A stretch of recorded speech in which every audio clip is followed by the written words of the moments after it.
আসসালামু আলাইকুম। ওয়া রাহমাতুল্লাহি ওয়া বারাকাতুহু। মনির ভাই, আপনি কেমন আছেন? আলহামদুলিল্লাহ ভালো আছি, আপনারা ভালো আছেন? জি ইনশাআল্লাহ আলহামদুলিল্লাহ।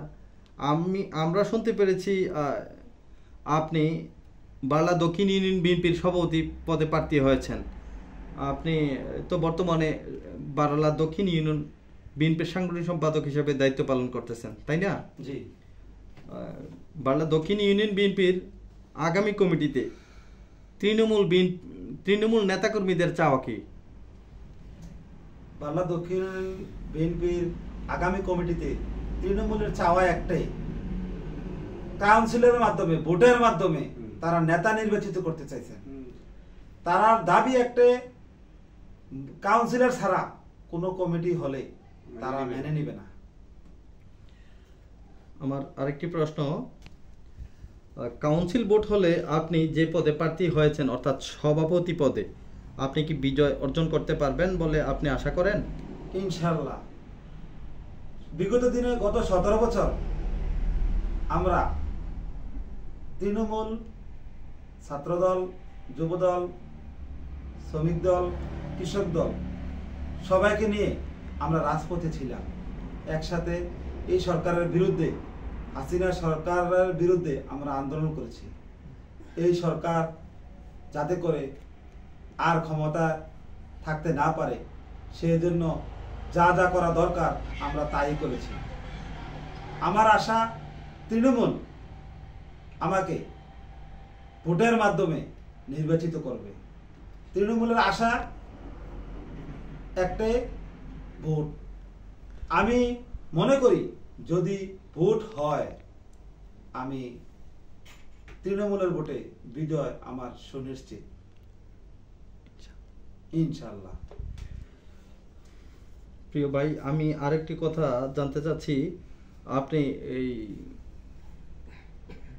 এই বিএনপির রাজনীতির সাথে কতদিন ধরে যুক্ত আছেন বা কত বছর ধরে? আমি বিএনপি রাজনীতির সাথে 1995 সাল থেকে আমি জড়িত। আপনি কি তখন ছাত্র রাজনীতি, ছাত্র সংগঠন, ছাত্র দলের সাথে সম্পৃক্ত ছিলাম? ছাত্রদল করতে গিয়ে কোথাও কোনো কি বাধার শিকার হয়েছেন, অর্থাৎ জুলুম নির্যাতনের শিকার হয়েছেন কিনা, কারাবরণ করতে হয়েছে কিনা এরকম? জি। 2001 সালের অধ্যক্ষ ইউনূস সাহেবের নির্বাচনে নমিনেশন বাধাগ্রস্ত করতে গিয়ে বিশ্ব রোডে আন্দোলন করেছি ইউনূস সাহেবের পক্ষে। তখন ওই রাতেই সরকারের পেটোয়া বাহিনী আমাকে গ্রেপ্তার করে। আমি দীর্ঘ 1 মাসের বেশি কারাবরণ করে আমি জামিনে মুক্ত হয়ে আসি। সর্বশেষ হাসিনা বিরুদ্ধে আন্দোলন করতে গিয়ে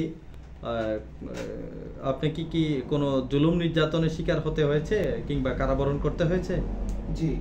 2024 সালের 23শে জুলাই বৈষম্য বিরোধী ছাত্র আন্দোলনের আমাকে গ্রেপ্তার করে আমার ব্যবসা প্রতিষ্ঠান থেকে। আমি নিশ্চিত ছিলাম যে আমাকে এই সরকার ছাড়বে না। আল্লাহর অশেষ রহমতে, আল্লাহর দোয়ায় এই সরকার পতন হওয়ার কারণে আমি 7 আগস্ট আমি জামিনে মুক্তি পাই। অসংখ্য ধন্যবাদ আপনাকে। অনেক আপনার কথা জানতে পেরেছি, আপনার উদ্দেশ্য জানতে পেরেছি। তৃণমূলকে সুসংগঠিত করতে আপনার পদক্ষেপগুলো কি কি আছে? আমি মনে করি তৃণমূল আমার প্রাণ। তৃণমূল যদি সাথে থাকে, তৃণমূল যদি আমার সাথে থাকে তাহলে আমি বিজয় আমার সুনিশ্চিত। তৃণমূলকে নিয়ে আগামী দিনে আমি নির্বাচিত হলে এই বাংলা 9 নং ইউনিয়নকে আমি সুন্দর করে ঢেলে সাজাবো, যাতে করে জনগণের নেতা বাংলা দক্ষিণ থেকে নির্বাচিত হয়ে আগামী দিনে নেতৃত্ব দিতে পারে। অসংখ্য ধন্যবাদ প্রিয় ভাই মনির ভাই। জাকির মিডিয়ার পক্ষ থেকে আপনাকে অসংখ্য ধন্যবাদ জানিয়ে আজকের মতো এখানেই বিদায় নিচ্ছি। আসসালামু আলাইকুম। বাংলাদেশ জাতীয় দল জিন্দাবাদ, দেশ নেত্রী বেগম খালেদা জিয়া জিন্দাবাদ, তারুণ্যের অহংকার তারেক রহমান জিন্দাবাদ, এটিএম মিজানুর রহমান জিন্দাবাদ। সবাইকে ধন্যবাদ। আসসালামু আলাইকুম ওয়া রাহমাতুল্লাহি ওয়া বারাকাতুহু।